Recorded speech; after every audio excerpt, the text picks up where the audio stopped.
when you have a kid, you have to consider vaccines. What's your opinion on it? What I would say is that the people not vaccinating their children has skyrocketed exponentially in Canada and the US. I really got to blame governments and big pharma for what they did with the mRNA vaccines, because that's what made people hesitant or reticent about all of the other ones. This was a massive study. It was over 1 million. It could have been as many as 2, but it was over 1 million kids. Of all of them tested, the only ones that got myocarditis were the ones that were vaccinated.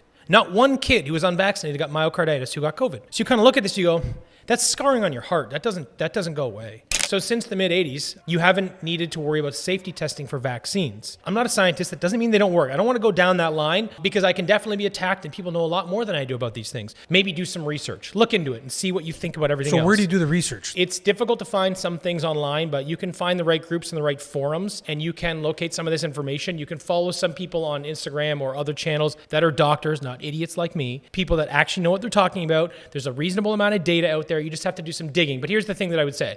If you want to find the information badly enough, you will find it. The big problem I have is they've added so many things to the children's vaccine schedule that are unnecessary, like hepatitis. It's a sexually transmitted disease or from sharing needles. Why does a 6-month or even a 2-year-old need a hepatitis vaccine? Pretty much every vaccine has a life cycle, a maximum life cycle of 10 years. So you got to ask yourself, why is it there?